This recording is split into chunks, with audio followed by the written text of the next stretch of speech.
आज की ताजा खबरों के अपडेट में बात करेंगे देश भर की तमाम बड़ी और काम की खबरों के साथ ही भारत सरकार की ओर से लिए गए कुछ महत्वपूर्ण फैसलों, जारी किए गए कुछ नए नियमों की। इसके अलावा किसानों के लिए खुशखबरी, किसानों के खाते में अब सालाना 6,000 रुपए की जगह आएंगे 12,000 रुपए। क्या है पूरी खबर बताएंगे आपको आगे इस अपडेट में। साथ ही राजस्थान रीट परीक्षा को लेकर बड़ी खबर, 26 सितंबर को रीट अभ्यर्थी प्राइवेट बसों में भी अब कर सकेंगे मुफ्त यात्रा, सीएम अशोक गहलोत ने की है घोषणा। क्या है पूरी खबर बताएंगे आपको आगे इस अपडेट में। साथ ही यहाँ पर राशन कार्ड धारकों के लिए एक जरूरी महत्वपूर्ण खबर है, बताएंगे आपको आगे इस अपडेट में। साथ ही LIC हाउसिंग फाइनेंस दे रहा है सस्ते में घर खरीदने का मौका, सबसे कम दर पर मिलेगा 2 करोड़ रुपए तक का होम लोन। क्या है पूरी खबर बताएंगे आपको आगे इस अपडेट में। साथ ही यहाँ पर रेल यात्रियों के लिए एक जरूरी और महत्वपूर्ण खबर है, बताएंगे आपको आगे इस अपडेट में। साथ ही सरकार देने जा रही है गरीबों को बड़ी सौगात, 500 रुपए के स्टाम्प पर अब होगी घर की रजिस्ट्री। क्या है पूरी खबर बताएंगे आपको आगे इस अपडेट में। साथ ही यहाँ पर आधार कार्ड को लेकर एक बड़ी और महत्वपूर्ण खबर है, बताएंगे आपको आगे इस अपडेट में। साथ ही दिव्यांग और बीमार लोगों को घर पर ही लगेगी वैक्सीन, नहीं कराना होगा रजिस्ट्रेशन। इस खबर को भी जानेंगे पूरे विस्तार से। साथ ही पूर्ण कर्फ्यू और लॉकडाउन से जुड़ी कुछ महत्वपूर्ण बड़ी खबरें हैं, बताएंगे एक एक करके इस अपडेट में। साथ ही आज की तमाम बड़ी और काम की खबरों की बात करेंगे इस अपडेट में। बात करते हैं आज की पहली बड़ी खबर की, तो किसानों के लिए खुशखबरी, किसानों के खाते में 6,000 रुपए की जगह आएंगे सालाना 12,000 रुपए। किसानों की आय को दुगना करने के लिए सरकार PM किसान सम्मान निधि योजना के तहत किसानों को हर साल 6,000 रुपए देती है, लेकिन मीडिया रिपोर्ट की माने तो मोदी सरकार किसानों को मिलने वाली सुविधा को डबल करने का विचार यहाँ पर कर रही है। अगर ऐसा होता है तो किसानों को हर साल 6,000 रुपए की जगह 12,000 रुपए यहाँ पर 3 किस्तों में मिल सकते हैं। लेकिन कुछ किसान ऐसे भी हैं जिन्हें इस योजना का लाभ नहीं मिलेगा। इस योजना में ऐसे किसान शामिल हो गए हैं जो यहाँ पर इस योजना के नियम और शर्तों का पूरा नहीं करते हैं और प्रधानमंत्री किसान सम्मान निधि योजना का लाभ वो उठा रहे हैं। वही सरकार ने ऐसे अपात्र किसानों के खिलाफ सख्त कार्रवाई करने के निर्देश जारी कर दिए हैं। वही किन किसानों को इस योजना का नहीं मिलेगा लाभ, अगर किसान का परिवार कोई सदस्य टैक्स जमा करता है तो उसे किसान को लाभ नहीं दिया जाता है। वही परिवार के सदस्य का मतलब यानी पति, पत्नी और बच्चों से है जिनके पास कृषि योग्य जमीन नहीं है, उन्हें भी PM किसान सम्मान निधि योजना से बाहर रखा गया है। अगर आपके पास कृषि योग्य यहाँ पर जमीन दादा या फिर पिता के नाम है तो भी आपको इस योजना का लाभ नहीं मिलेगा। अगर कोई किसान मालिक सरकारी नौकरी यहाँ पर किसान कोई यहाँ पर मालिक सरकारी नौकरी में है तो उसे प्रधानमंत्री किसान सम्मान निधि योजना का लाभ नहीं दिया जाएगा। वही रजिस्टर्ड डॉक्टर, इंजीनियर, वकील और CA भी इस योजना से बाहर रखे गए हैं। अगर आप किसान को सालाना 10,000 रुपये पेंशन अगर किसी किसान को मिलती है तो वो भी इस योजना का लाभ नहीं उठा पाएगा। वही बात करते हैं अगली खबर की, तो राजस्थान रीट परीक्षा 2021 को लेकर बड़ी खबर, अभ्यर्थी रोडवेज के अलावा निजी बसों में भी फ्री कर सकेंगे यात्रा, मुख्यमंत्री अशोक गहलोत ने दिए है निर्देश।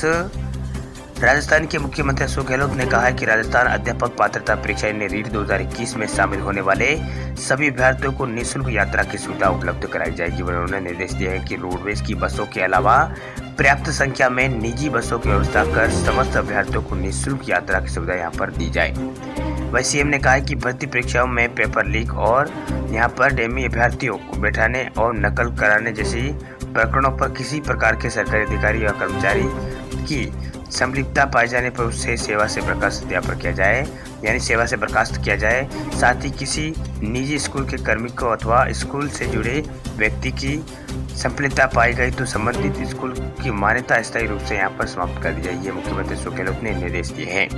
वह CM अशोक गहलोत गुरुवार को मुख्यमंत्री निवास पर रीट परीक्षा की तैयारियों को लेकर वीसी के माध्यम से आयोजित एक उच्च स्तरीय बैठक को संबोधित कर रहे थे। उन्होंने कहा कि प्रतियोगी परीक्षाओं में नकल गिरोह द्वारा नकल कराने जैसे प्रकरण सामने आने के बाद अभ्यर्थियों की मेहनत पर पानी फिर जाता है। ऐसे में नकल गिरोह के खिलाफ सख्ती से यहाँ पर कार्रवाई की। उन्होंने कहा है कि परीक्षा केंद्र पर लापरवाही नहीं बरती जाए, वह परीक्षा केंद्रों पर CCTV कैमरे लगाए जाए। माध्यमिक शिक्षा बोर्ड जिला कलेक्टर को यहाँ पर जिला कलेक्टर को यह निर्देश दिया है कि प्रश्न पत्र की प्रिंटिंग प्रेस से परीक्षा केंद्र तक पहुँचने और वहाँ से खोलने तक पूरी प्रक्रिया की वीडियोग्राफी यहाँ पर कराई जाए। और ये बात करते हैं अगली खबर की, तो आधार कार्ड बनवाने वाले लोगों के लिए जरूरी खबर, आधार कार्ड बनवाने के नियमों में हुआ है बदलाव, उदय ने दी है जानकारी, सभी में पड़ेगा असर। आधार से जुड़ी एक बड़ी खबर निकल कर है। दरअसल भारतीय विशिष्ट पहचान प्राधिकरण यानी उदय ने आधार बनवाने की प्रक्रिया को यहाँ पर बदल दिया है। वही उदय ने जानकारी देते हुए कहा है कि अब बच्चों का जन्म प्रमाण पत्र या फिर अस्पताल से डिस्चार्ज की स्लिप के साथ साथ माता पिता में किसी एक के आधार से बच्चों का जो बाल आधार कार्ड है उसके लिए आवेदन किया जा सकता है। वही दरअसल बाल आधार कार्ड और आधार कार्ड का एक नीला रंग का यहाँ पर वेरिएंट है जो 5 साल से कम उम्र के बच्चों के लिए जारी किया जाता है। लेकिन अब नए नियम के तहत 5 साल से कम उम्र के बच्चों के लिए किसी बायोमेट्रिक डिटेल की आवश्यकता नहीं होगी। 5 साल से कम आयु के बच्चों के लिए बायोमेट्रिक यानी फिंगर और आई स्कैन की जरूरत को खत्म कर दिया गया है। वही बात करते हैं अगली खबर की। तो त्योहारी सीजन में बिहार के सरकारी कर्मचारी को राहत, अक्टूबर में मिलेगा डीए अरियर। बिहार सरकार ने सरकारी कर्मचारियों को खुशखबरी दी है। दरअसल राज्य सरकार ने महंगाई भत्ता बढ़ाने के बाद यहाँ पर जुलाई और अगस्त का यहाँ पर डीए जोड़कर एक साथ देने का ऐलान किया है। नीतीश कुमार कैबिनेट के फैसले में इस बारे में यहाँ पर मोहर लगा दी है। वही सरकार के मुताबिक यहाँ पर अब बिहार के सभी सरकारी कर्मचारियों को बढ़ा हुआ महंगाई भत्ता जुलाई और अगस्त का पैसा एक साथ यहाँ पर वेतन में आएगा, यानी एक किस्त में यहाँ पर वेतन में आएगा। वही कैबिनेट ने अक्टूबर में सभी को पैसे को देने का प्रस्ताव पर मोहर लगा दी है। हालांकि एरियर का पैसा सैलरी के साथ आएगा या नहीं आएगा, इस पर फैसला नहीं हुआ है। वही 4 देश रत्न मार्ग पर सीएम नीतीश कुमार की अध्यक्षता में बैठक हुई थी। वही बैठक में 21 एजेंडों पर मोहर लगाई गई है। वही कोरोना की तीसरी लहर को देखते हुए कैबिनेट ने फैसला किया है कि स्कूलों यहाँ पर जो स्कूली बच्चों को सरकारी लाभ के लिए 75% स्कूल आना यहाँ पर अनिवार्य नहीं होगा। वही नीतीश कुमार सरकार ने 15 अगस्त को सीएम ने यहाँ पर ऐलान किया था कि उन्होंने 15 अगस्त से बिहार के सरकारी कर्मचारियों के डीए में जो बढ़ोतरी करने का ऐलान किया था। वही सीएम ने अपनी घोषणा में कहा है कि बिहार के सरकारी कर्मचारियों का डीए 11% इसमें बढ़ोतरी यहाँ पर की जाएगी। चलिए बात करते हैं अगली खबर की। तो LIC हाउसिंग फाइनेंस ने 2 करोड़ रुपए तक के होम लोन पर घटाया है ब्याज। सस्ते में घर खरीदने का सपना होगा पूरा। अगर आपने कोई प्रॉपर्टी खरीदने की अगर आप सोच रहे हैं तो आपके लिए ज़रूरी खबर है। दरअसल सस्ते में आपको होम लोन अब मिल सकता है।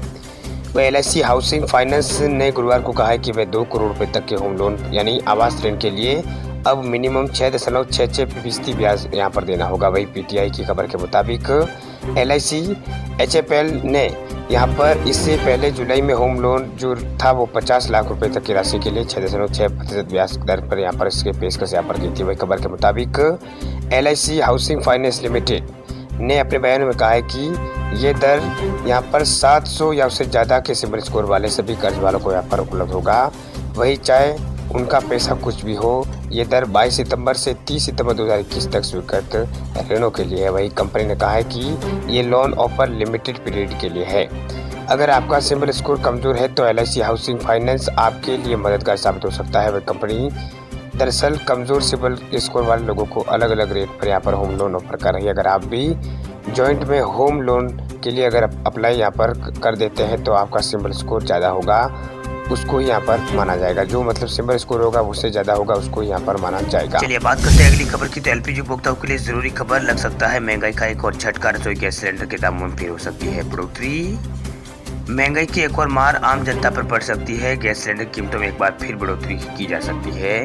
आपके रसोई का बजट एक बार फिर बढ़ सकता है। वही मीडिया रिपोर्ट के मुताबिक गैस सिलेंडर की कीमतों में एक बार फिर बढ़ोतरी इस महीने हो सकती है। वही दरअसल सरकार की तरफ से किए गए आंतरिक रिपोर्ट्स में ये कहा गया है कि लोग गैस सिलेंडर के लिए 1000 रुपये से अधिक तक देने के लिए तैयार है। ऐसे में सरकार गैस सिलेंडर की कीमतों को यहाँ पर एक बार फिर बढ़ा सकती है। आपको बता दें कि फिलहाल यहाँ पर सरकार की ओर से इस बारे में कोई फैसला नहीं लिया गया है। वह गैस सिलेंडर की कीमतों के अलावा सब्सिडी के नियमों में बदलाव यहाँ पर किया जा सकता है। वह रसोई गैस सिलेंडर की कीमतों में बदलाव के साथ साथ सब्सिडी का नियम में भी यहाँ पर बदलाव किया जा सकता है। वह सरकार सब्सिडी के नियमों को 2 तरीके से लागू करने का विचार यहाँ पर कर रही है, जिसके तहत लोगों को बिना सब्सिडी के गैस सिलेंडर देने की बात कही जा रही है। वहीं दूसरे विकल्प के तहत चुनिंदा लोगों को ही सब्सिडी देने की बात यहाँ पर की जा रही है। वही सरकार ने सब्सिडी के खर्च को कम यहाँ पर किया है। वही बात करते हैं अगली खबर की। तो दिव्यांग और बीमार लोगों को घर पर ही लगेगी वैक्सीन, नहीं कराना होगा रजिस्ट्रेशन। कोरोना वायरस की तीसरी लहर की आशंकाओं के बीच स्वास्थ्य मंत्रालय ने दिव्यांग और बीमार लोगों को बड़ी राहत दी है। दरअसल गुरुवार को केंद्रीय स्वास्थ्य मंत्रालय की ओर से जारी किए गए बयान में कहा गया है कि अब दिव्यांग और बीमार लोगों को टीका लगवाने के लिए वैक्सीनेशन सेंटर जाने की जरूरत नहीं है। दिव्यांग और बीमार लोगों को घर पर ही वैक्सीन दी जाएगी। इसके लिए उन्हें किसी तरह का कोई भी रजिस्ट्रेशन यहाँ पर नहीं कराना होगा। वही नीति आयोग के सदस्य डॉक्टर वीके पॉल ने कहा है कि जो लोग टीका केंद्र आने में सक्षम नहीं है उनको घर पर ही वैक्सीन देने का प्रावधान किया जाएगा। इसके लिए कहीं भी आवेदन करने की जरूरत नहीं है। उन्होंने आगे कहा है कि हमें विश्वास है कि हमारा टीका सुरक्षित है और टीके को घर तक यहाँ पर ले जाने के लिए जो प्रणाली लाएंगे वो सुरक्षित है और प्रभावी एवं पोषण के लिए सहायक होगी। इसमें SOP का पालन किया जाएगा। इसके लिए आदेश जारी कर दिया गया है और जिसमें यहाँ पर स्थानीय टीमें भी भाग यहाँ पर लेगी। वह उन्होंने जानकारी देते बताया कि लगभग 2 से 3 वैश्विक अवधि को यहाँ पर कोविड वैक्सीन की 1 डोज यहाँ पर लग चुकी है। वही बात करते हैं अगली खबर की। किसानों ने 27 सितंबर को भारत बंद का किया है ऐलान। कई राजनीतिक पार्टियों सहित 100 ग्रुप होंगे शामिल।